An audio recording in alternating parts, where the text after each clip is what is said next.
Bon, bienvenue sur The One More Round podcast. Ce podcast va être, va être autour de l'actualité de la UFC, des combats qui s'est passé, des combats qui vont arriver dans le futur, des nouveaux combattants qui arrivent dans la UFC qui vont faire leur marque. Donc, c'est pas mal ça.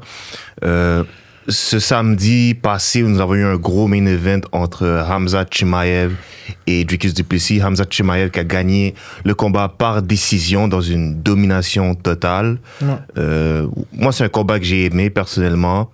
Je m'attendais à ce que Khamzat utilise son background de wrestling parce que c'est pas mal ça qu'il fait. Et c'est ça qu'il a fait contre Dricus dans les 5 premières. C'est pas mal ça qu'il a fait tout le long de.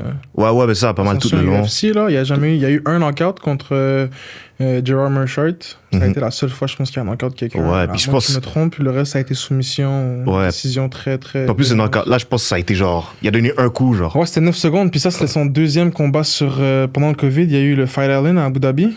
Ça, c'était son deuxième combat en 10 jours, je pense. Ça n'a jamais arrivé. Avant, il avait fini son premier combat très rapidement, puis Dana White l'a booké comme ça directement. C'est ça. Ben, genre, pour Khamzat, c'est quelqu'un qui aurait dû être champion depuis longtemps. C'est juste que, il se passait toujours des trucs comme, il était blessé, ratait le poids, ou aussi, dans le temps de la COVID, il y avait eu la COVID, puis là, il avait pris sa retraite. Ouais, il était tombé super malade. Ouais. Gros problème de santé. Ouais.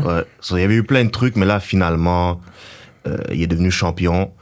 Maintenant, je suis curieux, c'est quoi qui va se passer par la suite. Ouais. Est-ce que tu penses qu'il devrait donner un rematch à DDP ou? Bah, je pense que DDP il mérite, mais en vrai de vrai, il y a quand même beaucoup de gens up and coming dans le middleweight. T'as là le numéro 1 contender, t'as Nassourdine Mavov, qui est en train de tout brûler sur son passage. Grosse victoire contre Adesanya. Il y a knockout Adesanya, je pense que c'était en février ou en mars, il y a quelques mois février, déjà. Début de l'année, ouais. Ouais, en Arabie Saoudite. Il a fait la carte là-bas, il y a un knockout Adesanya. C'est plus l'Adesanya Prime qu'on a connu, mais ça reste quand même... C'est pas n'importe qui bat Adesanya quand même. C'est un gars qui a beaucoup d'expérience, champion kickboxing, Glory, champion UFC, c'est quelqu'un qui a du mérite quand même. Fait que le knockout, même s'il n'est pas son prime, c'est quand même quelque chose. Mais ouais, Khamzat, il était dû, je pense qu'il était destiné pour être champion, mais je pense pas qu'il était prêt. Je pense que les choses sont arrivées dans le temps qui devait arriver parce que je pense pas qu'il était prêt. À l'époque, il y a eu besoin de ces gros combats-là contre Gilbert Burns, contre Ousmane. Quand ils l'ont booké contre Ousmane, j'étais quand même surpris. Là. C'était pour remplacer Paulo Costa à quelques jours. Ça, c'était UFC 294. Ouais. Ça, c'est sur la même carte que Islam puis Volk 2, non, si je me trompe pas. Ouais. Mais je pense ça, Islam Volk, ça, c'était genre... 10 jours à l'avance, ça aussi, je pense. Ouais, les deux, le main event puis co-main event, ils ont été remplacés quelques jours à l'avance. Paulo Costa qui a pull-out d'un fight encore une fois. Je sais pas, il y a pull-out de combien de fights Paulo Costa, mais il est vraiment fort là-dessus. Mais je sais plus c'est qui. Islam Volk a remplacé Charles Oliveira. C'était coupé. C'était couvert ici, l'arcade sourcilière au complet, très très deep. Puis... il aurait pu être sauvé d'ailleurs, ce mini-event-là. Dana White, j'avais vu une vidéo comme quoi il disait comme Oliveira, à partir du moment où il a été blessé, il a posté ça directement sur les réseaux, il n'a pas visé personne. Dana, il avait dit qu'il aurait pu régler la situation, il aurait pu se faire opérer avec les UFC, ils ont beaucoup de contacts, les docteurs, les chirurgiens, ça aurait pu sauver le mini-event. Mais ouais, il était fâché par rapport à ça. Mais pour revenir à... Khamzat. Qu'est-ce qu'on disait à Khamzat? Je pense qu'il y avait besoin de ces combats-là, les gros combats contre Gilbert Burns. Il y a beaucoup de gens qui disent qu'il a perdu. Ouais. Mais ces combats-là l'ont vraiment aidé. Puis en même temps, tu sais, comme il a gagné contre DDP, puis genre, en fait, moi, il m'a prouvé tort sur certains points parce que, tu sais, moi, je disais... Il a prouvé tort pour beaucoup de personnes. Ouais, parce que, check, moi, dans ma tête, c'est... Si Khamzat gagne, ça va être dans les early rounds. Genre, je me suis dit, dans les later rounds, ça va être un peu dur parce que son cardio... Ça dit, je sais pas, ça va être comment, parce que, tu sais, il s'était battu contre Gilbert Burns. Ouais. Puis... C'était juste 3 rounds, puis il était quand même essoufflé. Au milieu du fight, il était mort. Il était quand même essoufflé. À la fin du fight, il a jamais été sloppy, il a jamais été comme lent, puis il traînait ses pattes, mais tu vois qu'il était beaucoup moins explosif qu'au début. Il était mort. Même contre Ousmane, c'était pareil. Ouais. Kamaru Ousmane, mais là, dans ce combat-là, il était allé... Il était relentless. Ouais, il lâchait pas. Mais il a changé son camp d'entraînement complet. Tu vois l'évolution, parce qu'au début, c'était très... Même, je pense, même dans sa mentalité, quand il commençait, au UFC, il est arrivé avec une mentalité très... je rentre dans le tas, puis je casse la gueule à tout le monde, puis je crie, puis ci, puis ça, puis ça, puis ci. Mais tu vois, quand il a battu... je pense que c'était quand il a battu... je pense que c'était quand il a battu Gilbert... Où il a battu... Ouais, il a battu Gilbert, il a commencé à crier, il a dit « I kill everybody, Allahu Akbar ». Puis quand il s'est battu après contre Kamaru Usman, il a fait le post-fight interview, il a gagné, puis il était déjà beaucoup plus calme, beaucoup plus... Tu vois qu'il y a... en plus, je pense qu'il y a eu un enfant. Je pense que ça change beaucoup, sa mentalité change beaucoup. A eu un enfant? Je pense qu'il y a eu un enfant, ouais. Si je me trompe pas, je pense qu'il y a eu un enfant. Ouais, ça, il a sûrement pris de la les gars de ce combat-là sont très discrets par rapport à leurs enfants. Tu sais, Islam, il y a 2 enfants, Khabib, il y a 2-3 enfants. Ouais, c'est vrai, c'est pas des chômeurs. Ces gars-là de ce coin-là du monde sont très réservés par rapport à leur vie privée. Mais je pense que ça a changé beaucoup de choses dans sa mentalité. Puis ça a changé beaucoup de choses dans la manière qu'il se bat. Il a changé son camp d'entraînement. Il a pris le coach de strength and conditioning de TJ Dillashaw, Sam Calavita. Ok, ouais. C'est un gars qui s'entraîne beaucoup sur tout ce qui est cyclisme, tout ça. Fait que cyclisme, c'est que du cardio. Fait que je pense que ça l'a vraiment beaucoup aidé pour un combat, surtout contre DDP, que c'est une machine là, pendant 5 rounds. Les gars, même s'il est fatigué, il va venir contre toi, puis il arrête pas. Tu l'as vu contre le combat contre Adesanya, puis Strickland. En plus, il y a un style bizarre. Il y a un style vraiment comme genre, il va arriver pour te bizarre. Frapper, mais en finalement, c'est un takedown. Ouais, non, puis il arrive, puis c'est head down, puis il swing. C'est un train, man. Ouais, non, c'est un style très awkward. Il me fait penser un peu à Yiri, mais avec un peu plus de sens. Yiri Prohaska. Tu sais, les gars sont très awkward, ils font des mouvements un peu bizarres. Ouais. Mais ils sont efficaces. Ben, il est déjà beaucoup plus efficace que Yiri, là. Mais ouais, c'était bon. Mais ouais, je pense que j'étais content de le voir qui a évolué. Là, tu vois, c'est très prometteur pour la suite. Tu te dis que là, maintenant, là, il y a le gas tank pour se battre contre des gars qui ont vraiment, tu sais, des up and coming, genre des Nassourdine Imavov. Il y a aussi j'ai oublié son nom là, le fighting nerd là. Kai Borrallo. Ouais. Mais moi, je pense qu'Imavov, il va le foutre dehors du title contending. Ouais. Je pense que ce gars-là, il parle beaucoup, mais Imavov, honnêtement, je pense que c'est lui qui peut ébranler Khamzat le plus en ce moment dans le middleweight là. Il est très, très, très, très impressionnant. Aussi, j'ai vu, bon, peut-être il parlait juste pour parler, mais j'ai vu que, tu sais, il veut descendre welterweight pour avoir une deuxième ceinture. Khamzat? Ouais. Puis que si c'est Islam, il serait down de se battre contre Islam. Mais. Khamzat, Islam, ouais, ça serait un mais genre, ces combats-là arrivent jamais, genre. Genre, des genres de super fight comme ça arrivent jamais. Déjà, les Russes, normalement, ils se battent pas ensemble. Surtout les Russes tchétchènes, musulmans comme ça. Je pense que c'est très rare qu'ils vont comme Belal, Islam. Belal, Islam, au début, ils ont refusé. Après, il y a eu une genre de confusion que les gars se sont unfollow sur Instagram. Les gars ont arrêté de s'entraîner ensemble. Fait qu'on s'est dit, peut-être qu'ils ont refusé, ils vont accepter un fight ensemble, mais... Parce que il y a une différence entre des gars plus gros qui vont descendre dans des catégories en dessous, puis des gars plus petits qui vont monter. C'est pas toujours le parfait mix. C'est pas parce qu'ils sont au même poids qu'ils sont de la même. Tu prends Khamzat qui descend 70, puis Islam qui monte en 170. Les gars, les deux ont clairement pas le même gabarit. Non. Khamzat est déjà beaucoup plus grand, beaucoup plus imposant. Beaucoup plus long aussi dans ses mouvements, puis tout. Fait que reach. Ouais, c'est ça, beaucoup plus de reach. Je pense pas que ça va arriver. Je pense que c'est juste du talk. Je pense que ce qui est plus propice à arriver, c'est genre Sean Strickland. Sean Strickland, Khamzat, je pense que ça serait un bon combat. Ah ouais, tu penses que Strickland va avoir un... Ben, il a la calotte, là. Il a la calotte 2-3 fois déjà. Ouais, mais je pense pas qu'il va avoir une chance pour le title. UFC s'est rendu une télé-réalité, l'UFC, man. Il y a plus de mérite. C'est plus vraiment basé sur le mérite. Parce que là, il a perdu quoi? Attends, sur ses 3 derniers combats, il en a perdu 2. Il a perdu son fight contre DDP, leur premier fight. Il a perdu les 2 fights contre DDP. Ouais. Puis il avait gagné contre Paulo Costa, mais... Paulo Costa, combat mais moi, horrible, man. J'aimerais horrible combat contre Paulo Costa. Ouais, c'est vrai. Je m'entends... c'était le fun, mais... Non, c'est pas tout ça. Non, Strickland, je trouve qu'il est tellement fort. Tu le vois sur des performances contre Adesanya. Tu le vois, ce gars-là, il peut tellement être performant. Moi, j'aime beaucoup comment il se bat. Il y a un style... ça, c'est un rematch que je vais revoir. Felicia, Strickland et Adesanya. Ouais. Adesanya, honnêtement, je sais pas, man. Je pense il a perdu son juice, Adesanya, je pense. Mais genre, je sais pas. Genre, il y a... Peut-être c'est le fan qui parle au moment, mais je sais qu'Adesanya peut battre Strickland. Ah, c'est sûr. Je sais, bro. Adesanya, c'est dans son DNA. C'est comme un fighter tout le temps. Ça fait pas de sens que tu bats Pereira, genre le meilleur kickboxer de la UFC, puis après ça, tu perds contre Strickland. Je sais pas. Moi, honnêtement, si tu veux mon honest take, je pense pas que... Non, je pense ouais, ça va sonner comme si je suis un hater d'Adesanya, là, mais pour de vrai, j'adore Adesanya. J'adore la manière qu'il se bat, ce gars-là. Il vient de loin quand même. Là. Ouais. Le gars, il se battait en Chine en 2014-2015. Il est arrivé dans l'UFC. Il brûle tout le monde. Ouais, c'est ça. Mm-hmm. Moi, je pense honnêtement que le KO qu'il y a eu contre Pereira, c'était pas de la chance, mais c'était beaucoup de concours de circonstances qui ont fait qu'il n'y a plus le KO. Déjà, Pereira, c'est un gars... Mon number one fan de Pereira, check le shirt. Mais Pereira, c'est un gars que c'est tout pour l'attaque, aucune défense. Il y a beaucoup de hands down, chin up, le gars se protège pas. Mm-hmm. Il était descendu encore... Tu sais, il était rendu vieux, la deuxième fight contre Adesanya, il était déjà rendu à 34, 33 ans. Là, il commençait à devenir plus vieux. Descendre à 185 quand tu sais que le gars il walk around à 230, 240 livres, mais que tu te déshydrates complètement 24 heures avant un title fight. T'avances contre lui, hands down, chin up.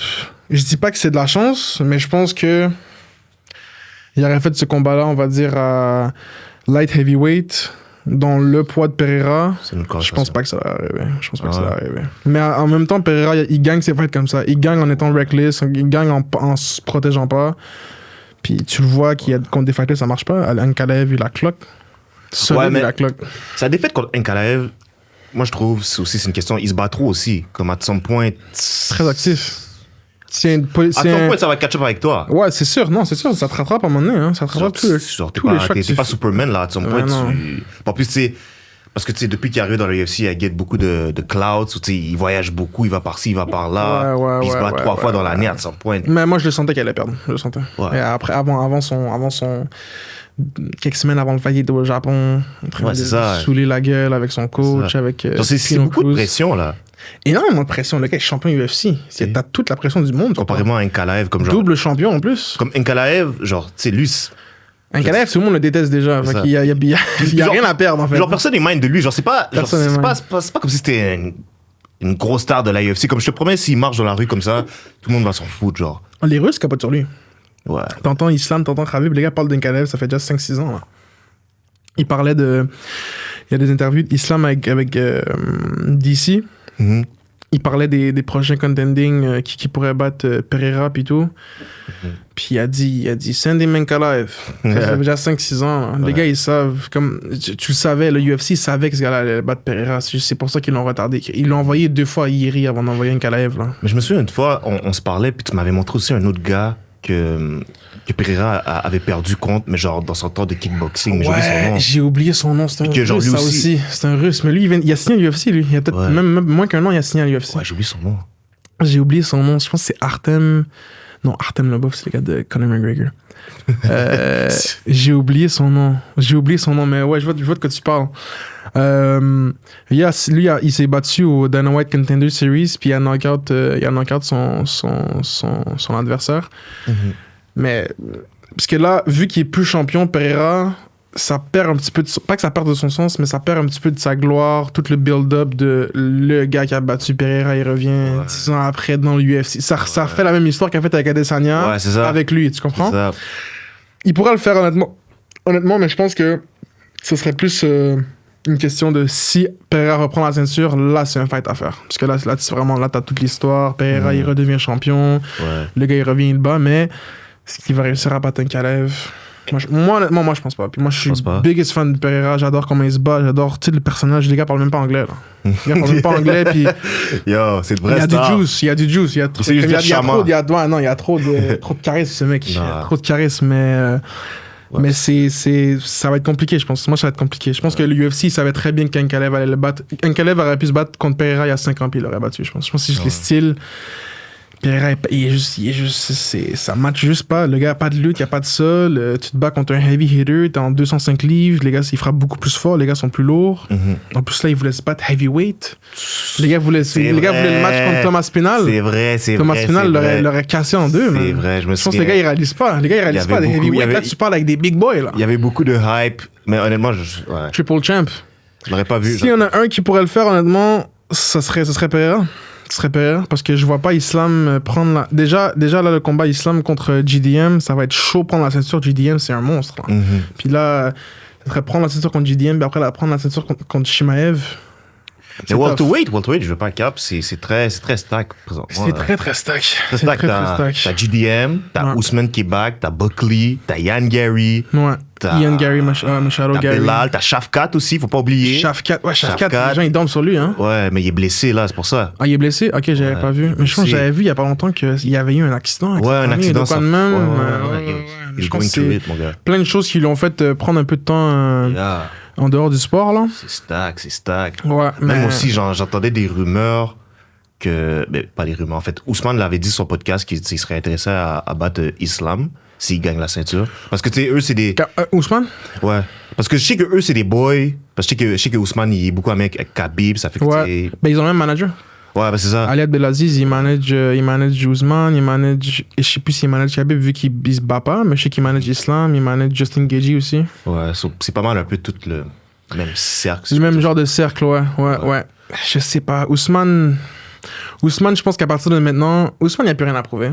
Le gars, il a été champion pendant je sais pas trop combien d'années. Il a défendu contre... le gars, il était rendu à battre les gars 2 fois, là, tellement qu'il n'y avait plus personne. Je me souviens même Dana White a claim que c'est le best welterweight of all time over GSP.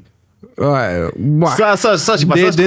Dana White, c'est la culture de l'instant. Dana White, Sugar Sean, pour lui, c'est le meilleur fighter de l'histoire. Pereira, c'est le meilleur fighter de l'histoire. Khabib, c'est le meilleur fighter. Conor McGregor, c'est le meilleur fighter de l'histoire. N'importe quoi qui lui rapporte de l'argent, ça va toujours être mieux qu'avant. Avant, avec GSP, c'était impressionnant, mais GSP, c'était pas le fighter le plus impressionnant de loin. Il était bon. Pour les fans de MMA, il était super bon, mais pour un fan qui vient voir un spectacle, on va dire, les gars étaient pas impressionnants. En plus, je pense qu'il y avait même de l'animosité dans le temps. Avec Dana White? Ouais, Dana White puis GSP. Parce que je pense que GSP, je sais pas. Il se comprenait pas, il parlait mal anglais? Non, même pas. Genre, je pense que c'était une affaire que... Il réclamait genre un petit bonus pour quand il fait le press conference, une affaire comme ça. C'est ça, ben Dana White, il sous-payait ses fighters pendant... C'est pour ça que Demetrius Johnson est parti du UFC. Ouais. Oh non. Il y avait de l'animosité parce que je pense que GSP voulait un truc pour le... Pay-per-view? Non, pour les trucs pour les fighters qui se mettaient en juice. Ah, ben oui. Ouais. Ça, c'était venu juste après le fight contre Johnny Hendricks. Johnny Hendricks, il y en avait eu un à Las Vegas. Ouais. Puis je pense qu'il y en a eu une revanche au Centre Bell ou c'était contre Nick Diaz au Centre Bell? Ça se fait-tu? Non, il s'était battu contre Johnny Hendricks. Là, il a pris sa pause. Ouais. Puis là, après ça, il est revenu contre Bisping. Non, mais je parle, il s'est battu 2 fois contre Johnny Hendricks, non? Je sais pas, je pense pas. Non, c'est ça. Ah non, t'as raison. Il s'est battu une fois, puis il a dit, ça c'était quand Vada venait d'arriver dans l'UFC, le anti-doping. Puis c'est là que GSP a pris sa retraite parce que Johnny Hendricks, il voulait pas se faire tester. Ou il y avait une histoire comme ça que Johnny Hendricks, il voulait pas se faire tester, genre. Ouais. Puis, mais c'est là que les rumeurs venaient comme quoi GSP se dopait parce que dès que le programme anti-doping est arrivé, il lui a pris sa pause. Mais après, tu sais, il est revenu 4 ans après. Il est parti en 2013, il est revenu en 2017. Et puis il a été champion. Puis il a pété la gueule à Bisping, comme ça. Là. Puis c'était impressionnant quand même. Je me rappelle d'avoir checké ce fight-là. Je me souviens de ce fight-là, Johnny Hendricks, GSP, comme... Tu vois, GSP à la fin du combat, son visage était ben oui, défiguré. Je m'en rappelle. T'as Hendricks qui est là, il est tout clean. Je m'en rappelle parce que... Il y avait eu beaucoup de controverses. Ouais, non, c'était drôle parce que je m'en rappelle, je checkais l'UFC on and off pendant ce temps-là, puis j'avais manqué ce fight-là, je savais même pas que ça arrivait. Puis c'est en allumant les news le lendemain, tu vois GSP RDS, le gars avait le visage, on dirait qu'il s'était battu avec un ours. Comme ça, avec de la glace. Puis j'étais comme, OK, il a perdu. Je sais plus qui m'a répondu, non, il a gagné. J'ai dit, OK, la face comme ça, puis il a gagné. Puis après, c'est quand j'ai regardé le fight, je disais, OK, une décision quand même très limite, là. Très limite. Mais les juges, honnêtement, je pense que Dana White, il va essayer de s'arranger pour changer la manière de juger les fights parce que c'est n'importe quoi. Ouais, même je pense qu'il a dit qu'il voulait faire un truc avec le AI, je pense. Avec le AI? Ouais. Dana White, il y a beaucoup de projets. Je sais plus si c'était ça ou bien avec les rankings, je sais plus trop quoi, mais en tout cas. Ça se pourrait. De faire de quoi avec le AI. Ça se pourrait. Peut-être que les juges ils prennent trop d'argent. Ouais. Il veut garder toute la part du gâteau pour lui, Dana White. Ouais. Un gros capitaliste. C'est vrai, mais ça. Pour revenir au welterweight, c'est vraiment stack. Ouais. Ousmane, ça là, moi j'ai hâte de voir Shafkat, qu'est-ce qui va se passer avec Shafkat. Shafkat, les gars dorment sur lui, je pense. Les gars, on dirait, UFC, c'est vraiment la culture de l'instant. Un gars, il arrête de se battre 6 mois, ok, il est fini. Je te jure. Shafkat, il a battu Ian Machado Gary, il était undefeated, il l'a battu, puis même pas. Les gens étaient comme, c'était close, c'était un robbery, c'était 0 close. Il l'a battu clair et net. Mais genre, je vois les gens être souvent sur Ian Gary. Moi, perso, moi, je le trouve bon. Oh, moi, je trouve. Mais parce qu'il parle beaucoup. Ouais, Il parle énormément, puis c'est un Irish, big mouth. Ouais. C'est dans l'ADN des Irish. Je sais pas pourquoi les gars seraient fâchés comme ça. Les gens disent que c'est un Connor wannabe, nanana. Connor a pas inventé le trash talk. Hein. Ouais. Il a ramené le trash talk à un autre niveau, puis il a ramené la compagnie à un autre niveau, mais il a pas inventé le trash talk. Il y avait déjà des gros trash talkers avant lui. Chael Sonnen, pour moi, c'est le godfather du trash talk. Tito Ortiz. Rampage Jackson. Ces gars-là, c'était des fous, là. Même Chuck Liddell aussi, il parlait dans la tête des gars. Tito Ortiz, il insultait carrément Dana White. J'ai vu une vidéo, il y avait un t-shirt qui disait Dana White is my bitch. Le gars était fou, là. Mais lui, le problème, c'est que Dana White, il en parlait souvent. Tito Ortiz, il était en guerre un peu contre l'UFC, mais il se pensait smart à faire des affaires comme ça, mais il était zéro smart. Dana White, il a dit que ce gars-là, c'était le genre de gars, he would go over dollars to pick up pennies. Il pensait qu'il était smart à ramasser en faisant ça. Il se pensait smart en faisant tel move, mais en réalité, il perdait au long terme. Puis à la fin, check la fin de sa carrière. Le gars, il a fini, je pense qu'il a fini au Bellator, ou je sais pas où est-ce qu'il a fini, puis il se faisait knock-out par des petits jeunes, puis il se fait une carrière, puis là, tu le vois maintenant, le gars est full CTE, là. Full CTE, là. Même Chuck Liddell qui a pas fini bien non plus, il a l'air en meilleure forme que Tito Ortiz. Mais on dirait que les gars finissent au Bellator. Tu sais, Rampage est parti au Bellator. Je pense, Tony Ferguson n'est pas parti au Bellator, mais j'ai vu, il est parti dans une autre ligue de GFL. Ouais, GFL. Ouais. Tous les gars vont au Bellator. Mais t'as aussi des gars qui viennent du Bellator ici, comme on l'avait avec Michael Venom Page.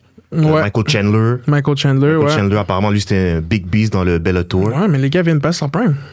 Ouais. Les gars viennent pas sans prime. Ouais. Les gars, ils font toute leur carrière, puis à 32, 33, 34 ans, ils se font signer au UFC. Yeah. Les gars, ils viennent pour le nom. Et Dana White, il signe Michael Chandler, il est champion Bellator, il sait que ça va porter les fans du Bellator. Michael Chandler est rendu au UFC, là, c'est une nouvelle compétition, il va se battre contre les nouveaux gars. C'est dans lightweight, mais Michael Chandler, les gars, il avait du mérite parce qu'il se battait au Bellator. Michael Chandler, là, moi, j'ai rien contre Michael Chandler, il a l'air d'un gars super hardworking, qui prend ça super au sérieux. Les gars, ça fait 8 ans, il attend Conor McGregor. Ça fait 8 ans, il attend Conor McGregor. Il connaît à chaque fight. Conor McGregor, il est sur un yacht à Ibiza en train de faire de la cocaïne, là. Mais non, ils s'en foutent de lui. Ils s'en foutent, là. Puis ils l'utilisent, puis tu le vois comme... Ouais. Ils ont fait la saison de Ultimate Fighter, là, qui était comme we'll do 185. Et là, quand il était comme you'll do what you're told. You do what you're told. Yo, il attend vraiment. C'est comme. C'est que.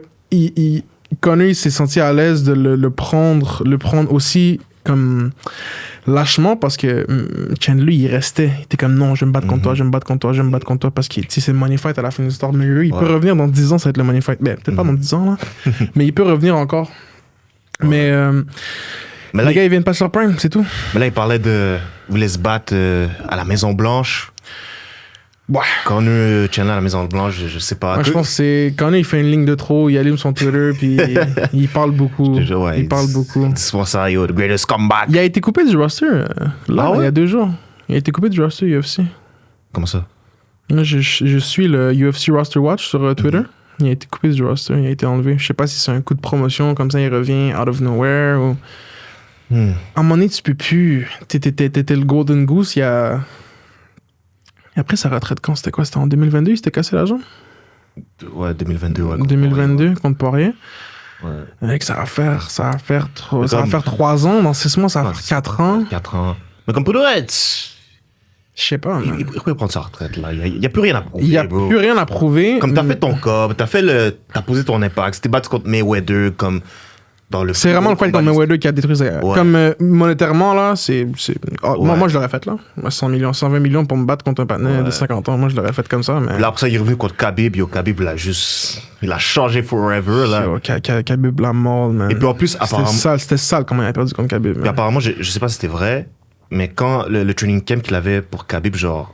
Il prenait pas ça sérieusement, genre il s'entraînait genre 2 fois par semaine. C'est ça, ouais, c'est Artem Lobov qui l'a dit, non? Ouais. Artem Lobov, il a fait une interview, puis il a dit...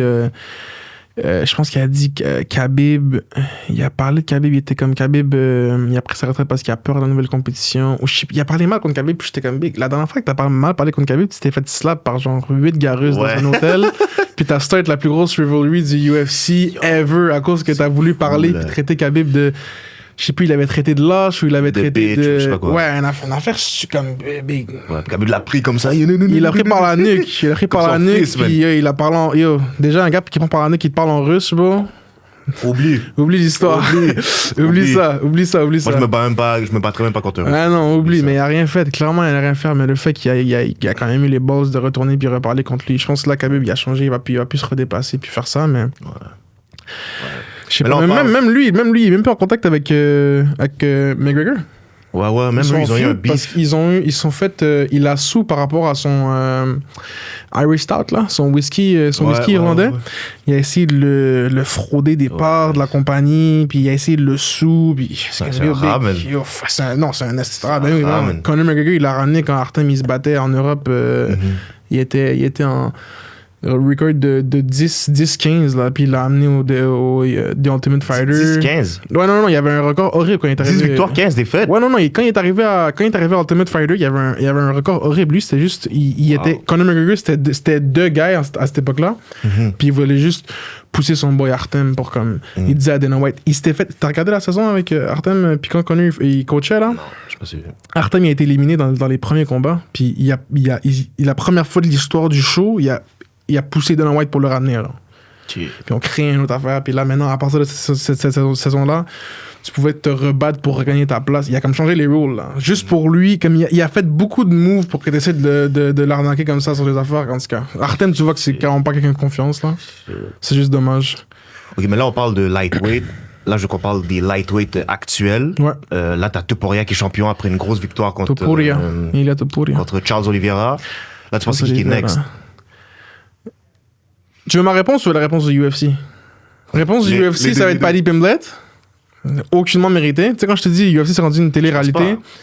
Paddy Pimblett. Vas-y, continue. Non, vas-y, je t'écoute. Mais moi, je pense à Gaethje.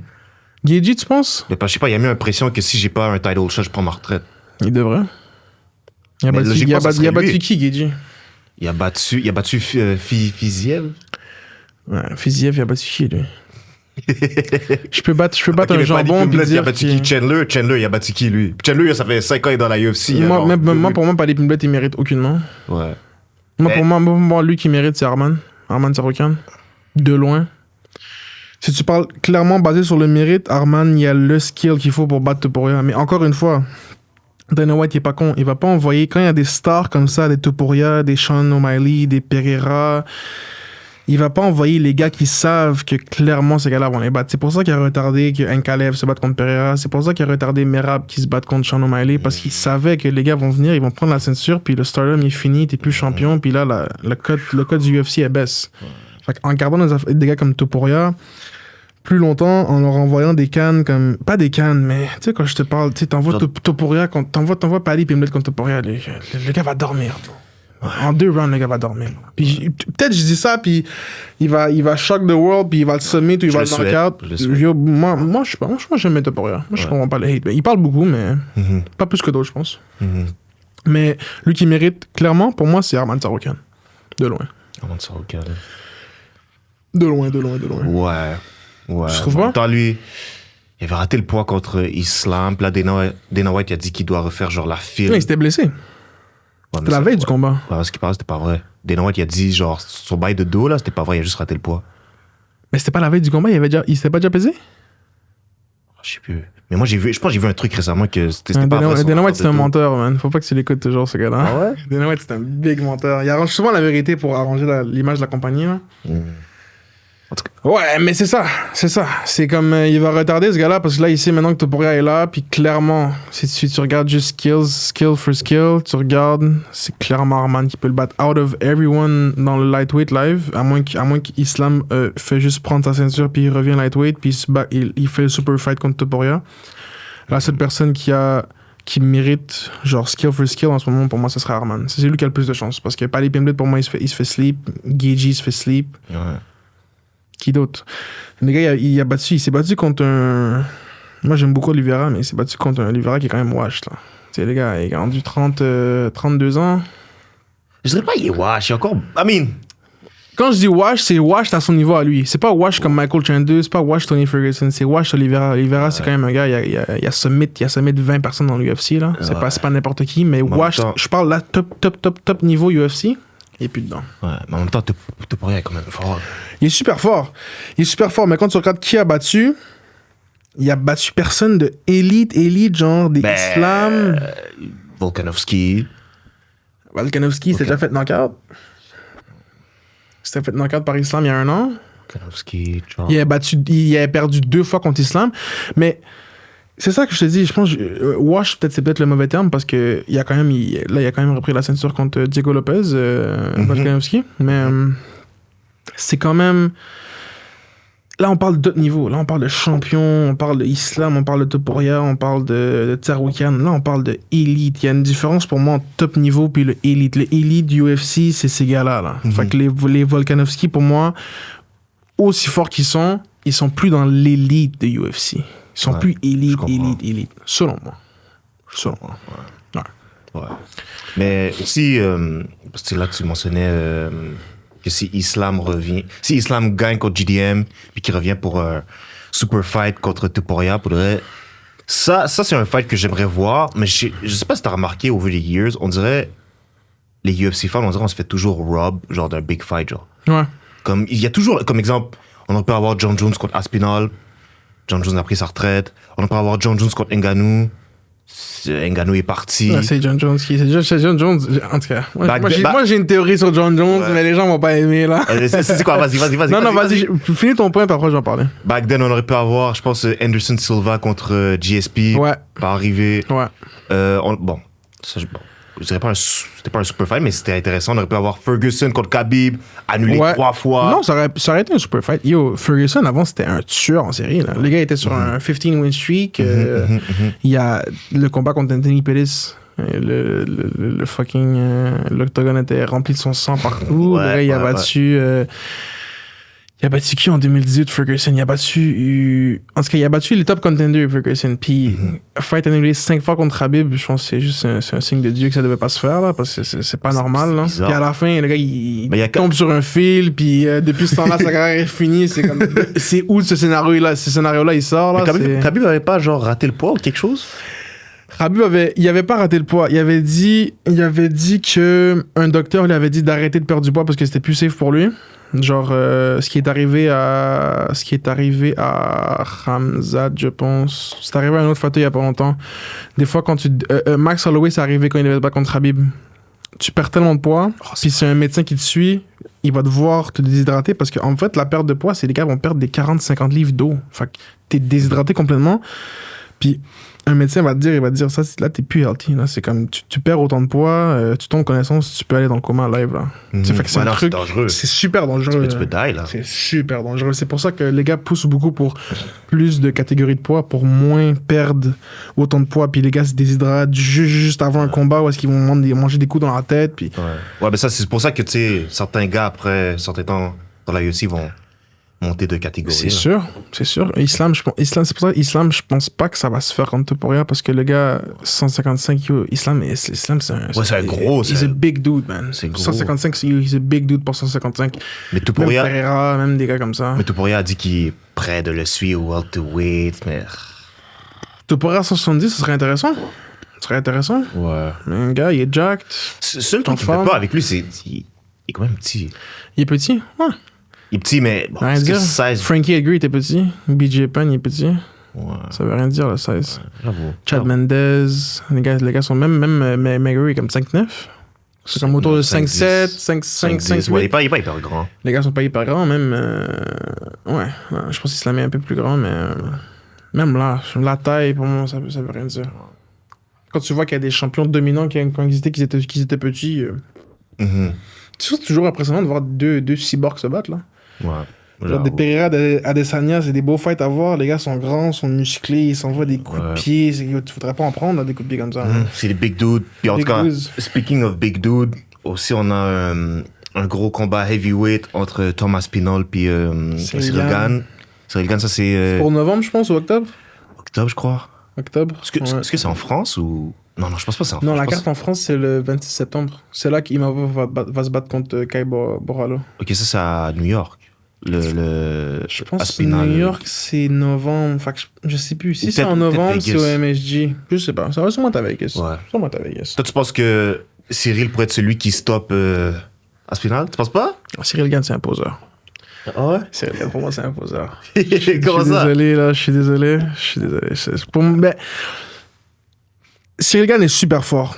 On peut pas lui enlever son talent. Le gars, il bouge super bien. Il a une bonne motricité. Il a des bons mouvements. Il est rapide. Il est sur ses appuis. Il bouge bien. Bonne lutte. Mais encore une fois, tu le mets contre le élite du UFC, il perd. Puis ça, c'est rien contre lui. J'ai pas dit qu'il est nul. J'ai pas dit, mais il est fort contre des Tai Tuivasa ou contre même des Volkov. Il a perdu le fight contre Volkov. C'est ta logique là.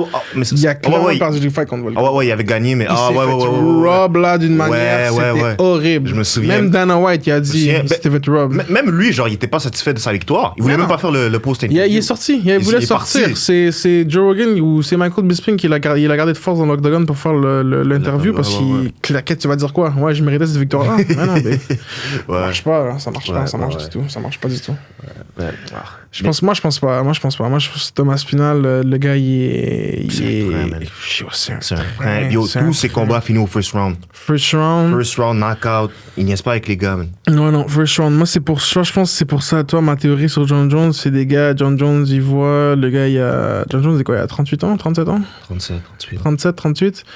Il voit un gars de 32, un gars 6 pieds 5, 250 livres, jacked, il sait se lutter, il sait se battre, il est rapide, il peut te take down.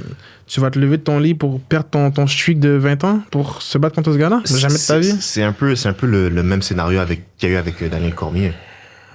Puis John Jones? Ouais. Parce que John Jones, tu sais, quand ils ont eu leur big rivalité, John Jones était là avec quoi, genre 27 ans? Ouais. Cormier en avait genre presque 40. Cormier a accepté. Ouais, Cormier a accepté. Cormier a mis ses couilles sur la table, il a accepté 2 fois de suite. Ouais, puis le deuxième combat était avant le head kick, là. Le deuxième combat était close quand même, là. Cormier envoyait des bonnes shots. C'était pas du tout un combat autant déséquilibré que le premier. Le deuxième combat, tu vois, DC était beaucoup plus in que le premier. Ok, mais tantôt, tu disais que t'avais ta théorie sur John Jones. C'est quoi ta théorie? C'est quoi? Est-ce que toi, tu trouves que c'est du docking ce qu'il a fait contre Thomas Aspinall? Bah, qui va pas dire que c'est du docking? Soyons sérieux là, 5 minutes. John Jones, il y a personne qui va avoir son legacy dans l'UFC. Ce gars-là, il a battu des champions, puis des champions, puis des champions, puis des champions pendant 20 ans. Mais selon moi, il y a du talent, du travail, du dopage aussi un petit peu. Mais un mélange de trois. Puis il y a aussi, je pense, un peu... pas l'effet Mayweather, mais un peu le choisir ses opponents au bon moment, choisir qui combattre à tel moment. Il devait se battre contre... Je sais plus c'était qui devait se battre contre, mais il y avait pull-out 3 semaines ou 2 semaines avant le fight, puis Chael Sonnen s'était offert de remplacer puis de combattre John Jones. Puis il a complètement refusé. Puis tu sais, c'était Chael Sonnen qui était déjà pas mal en fin de carrière. Tu sais, quand tu refuses contre Chael Sonnen, c'est comme, big, t'as pas tant de chances de perdre, mais on va dire Attends, John Jones a refusé de se battre contre Chael Sonnen? Ouais, il y a eu un moment où est-ce qu'il devait se battre, je sais plus exactement c'était qui l'adversaire original, mais le gars il a pull up peut-être 2-3 semaines avant le fight, puis ils lui ont offert Chael Sonnen qui avait signé. Puis il a complètement annulé le fight parce qu'il voulait pas. Ah ouais? Il voulait pas se battre. Ils ont fini par se battre là. Ils ont fini par se battre après. Okay. Mais avant, il avait refusé. Je pense que c'est un gars très, très, très focus sur tel fight camp pour tel fighter. J'étudie ce fighter-là pendant 6 mois. Je regarde tous ses mouvements. Il a dit plein de fois, je regarde les combos, le deuxième combo, son kick préféré, son takedown préféré, single leg, double leg, où est-ce qu'il met son poids, où est-ce qu'il se tourne, comment il take down les gens. Vraiment, là. C'est un étudiant du game, ce gars. Même il étudie genre le press conference, comment il parle, comment il se tient. Art of War, man. Comment, genre, on va dire, s'il reçoit un coup, comment il va réagir. Il est très... minutieux. Minutieux, ouais, merci. Très minutieux. Ouais. Mais je pense que tu peux utiliser ces arguments-là vers la deuxième partie de sa carrière, mais la première partie de sa carrière, tu peux rien dire. Mais en même temps, Première partie de sa carrière, c'est là où que les règles étaient un peu plus laxistes sur le dopage. Il y avait moins de vérifications, il y avait moins de tests, c'était moins minutieux. Le USADA, il rentrait pas chez toi à 4h du matin pour demander de pisser dans un cup. Tu sais, il pouvait plus. Tu sais, l'anecdote comme quoi il s'est caché en dessous d'un octogone pendant 12 heures. Là. Ça, j'allais dire. Tu sais, on aurait pu croire c'est une rumeur, mais tu sais, quand il y a comme 8 personnes du UFC qui disent ça, ils disent la même version.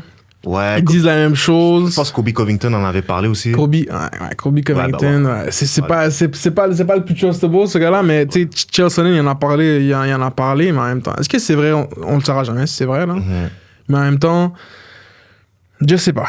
Tu sais, quand tu regardes, il s'était battu contre Chael Sonnen, puis Chael Sonnen, il a dit, j'étais dopé comme une boîte de jus, puis il m'a traîné comme si j'étais une poupée. Puis il a même dit que quand il s'était battu, à son point, il l'a pris, puis il l'a senti, il a dit, oh, I know what you got. I know what you got, exactement. Fait que je pense que, en vrai de vrai, je pense que tu pourras jamais enlever du mérite à John Jones. Jamais. Ce gars-là, il s'est battu, le gars, il a eu son first championship fight à 20 ans contre Shogun. Le gars, il start son fight avec un flying knee. Tu sais, tu peux pas enlever. Il y a des affaires que tu peux juste pas enlever. Dopage, pas dopage. Il a quand même fait les affaires qu'il a faites. Il s'est battu contre des Lyoto Machida, contre des Rashad Evans, contre des Rampage Jackson, Alexander Gustafsson. Mais tu sais, premier fight, Alexander Gustafsson, c'était très, très, très, très, très serré. Deuxième fight, beaucoup moins serré. Puis il y a eu quelques fights où est-ce que tu disais, oh, ça c'est un peu discutable. Le fight contre Dominic Reyes. Le fight contre Thiago Santos. Premier fight contre Gustafsson. Je pense qu'il y a des moments où est-ce que tu vois des trous dans son armure. Parce qu'il y a des moments que tu te dis, OK, ouais, il peut se faire exploiter sur cette faiblesse-là pis tout. Mais je pense que... Je sais pas. Honnêtement, moi, je pense que il y a eu des moments où est-ce que clairement, tu l'as vu qu'il a joué un peu des règles, puis joué un peu sur les affaires de changement d'opponent. Puis, tu sais, quand ils avaient déplacé complètement l'event à 2 jours, là, parce que les règles à LA, ils étaient pas aussi durs pour le doping qu'à Las Vegas, puis ils ont tout changé, tout ça pour que lui ne se fasse pas tester. Tu te poses des questions. Hein. Ouais. Aussi j'ai trouvé ça un peu drôle parce qu'apparemment, tu sais, il devait se battre contre Aspinall. Puis genre, lui, ce qu'il a fait, c'est qu'il s'est dit, tu sais quoi, je pense qu'il avait demandé genre 30 millions à la UFC. Ouais, il avait demandé un gros bac. Saoudien. Il voulait le faire en Arabie Saoudite.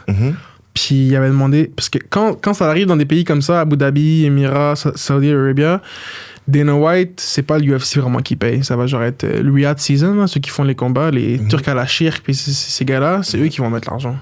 Fait que c'est pour ça que les gars vont prendre des purses beaucoup plus gros quand ils vont se battre dans des affaires comme ça. Puis il a dit, ça en Arabie Saoudite, je sais comment 30 millions. Il a dit, OK. Il pensait qu'il niaisait, il pensait qu'il bluffait. En Arabie Saoudite, les gars sortent les fesses avec 30 millions.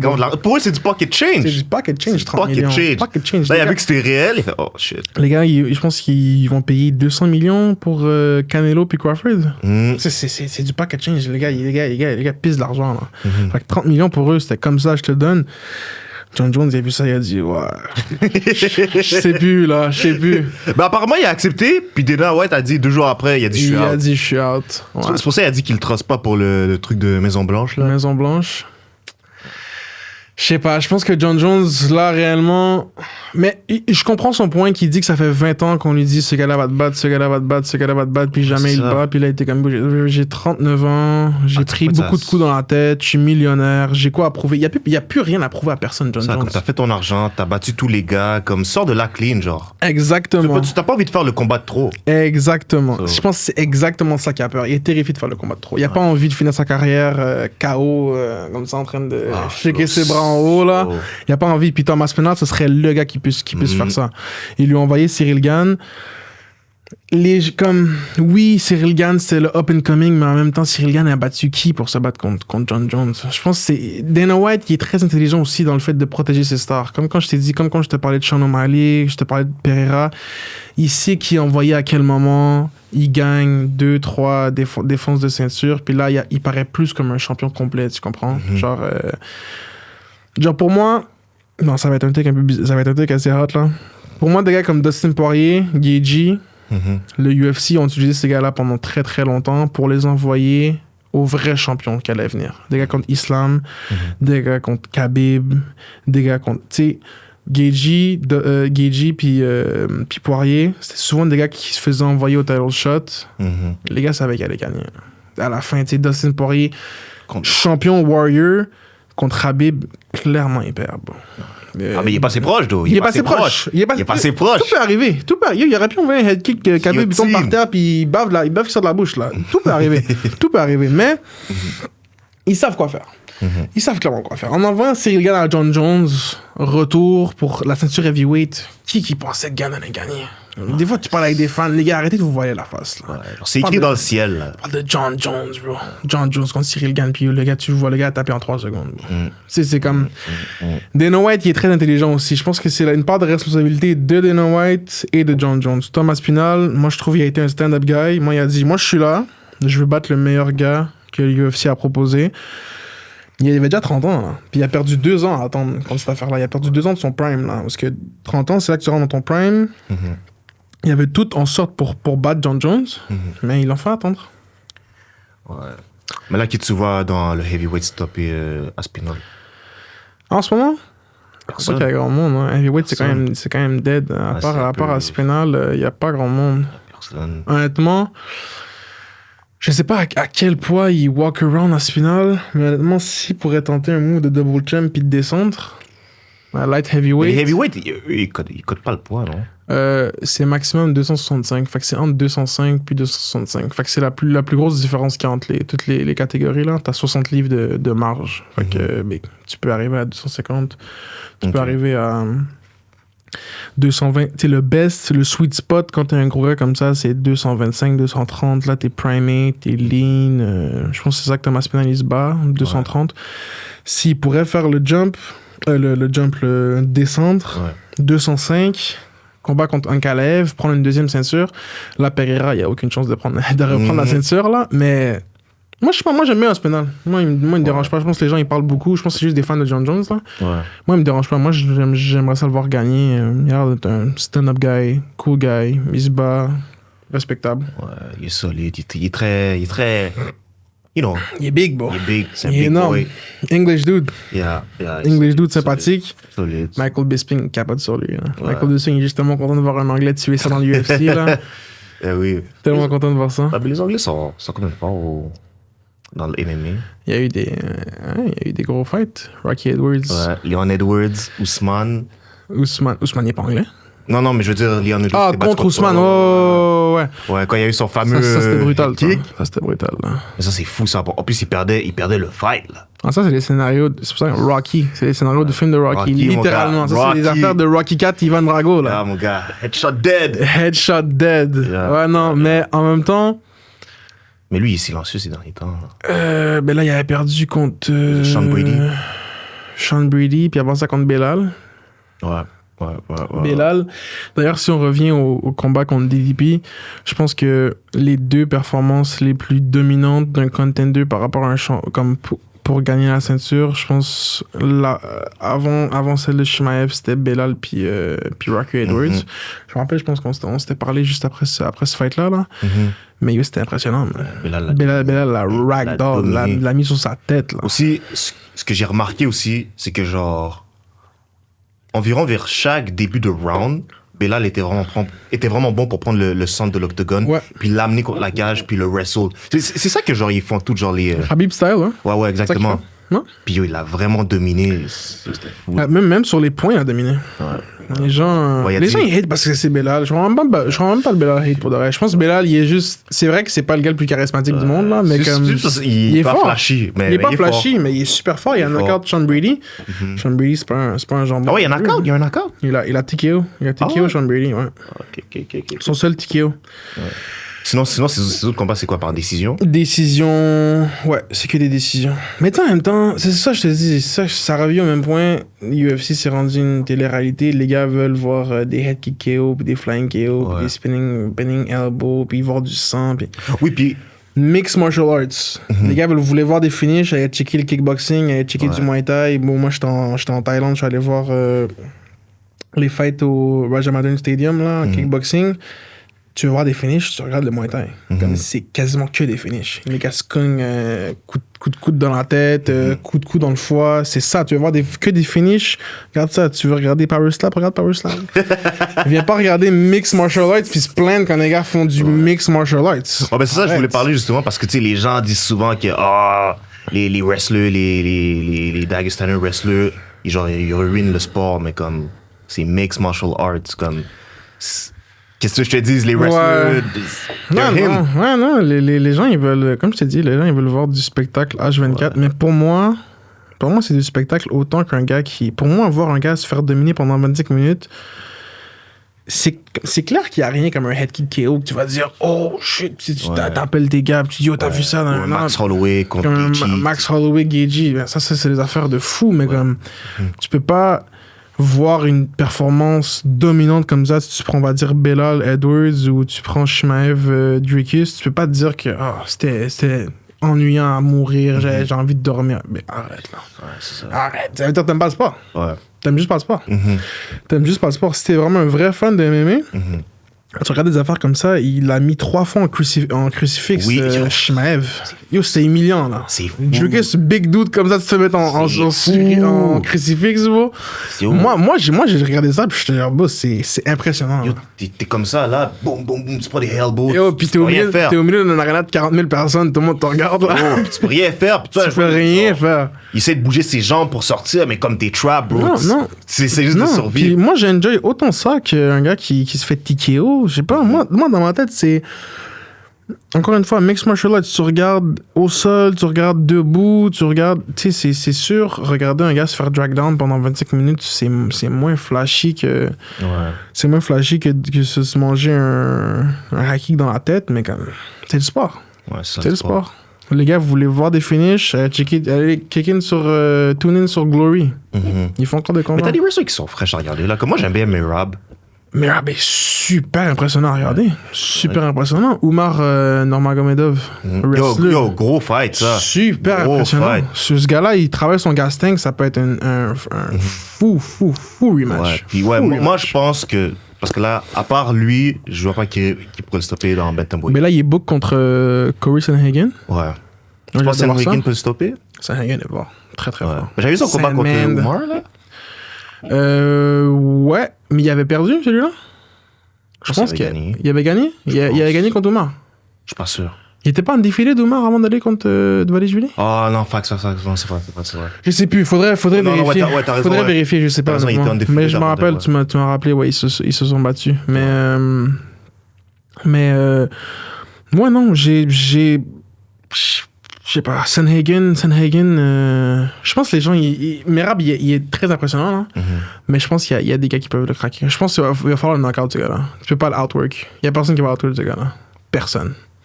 Personne va outwork. T'as Merab over Sandhagen? Distance, ouais.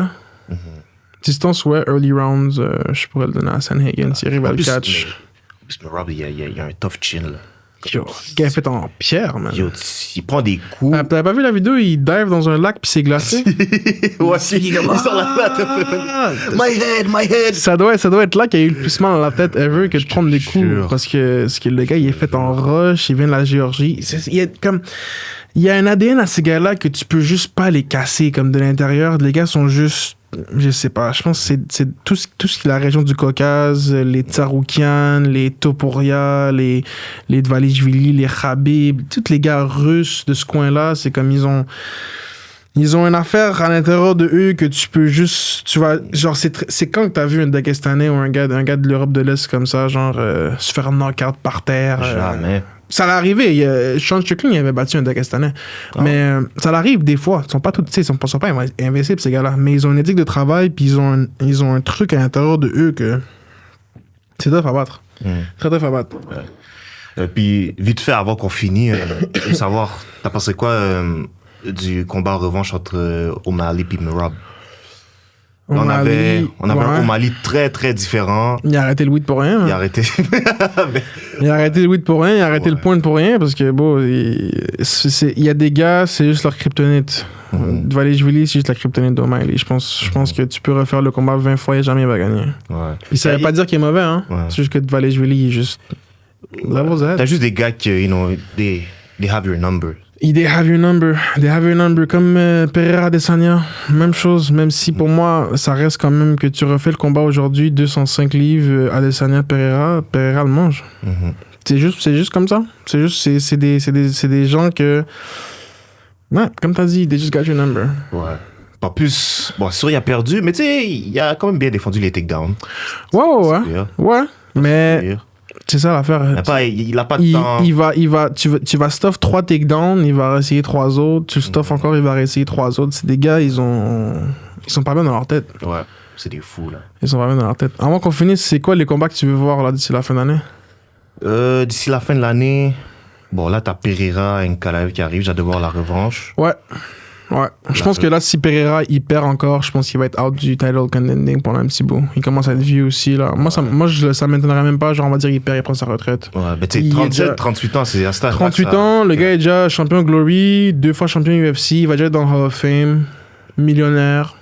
Il reste une star. Tu sais, c'est pas juste du combat à la fin de l'histoire. Ouais, des fois, il faut passer à autre chose. Ouais, moi, clairement. Ouais, Pereira, Nkalaev, après... Non, mais on va dire les combats qui sont pas booked encore, que tu verrais. Qui sont pas booked encore? Ouais.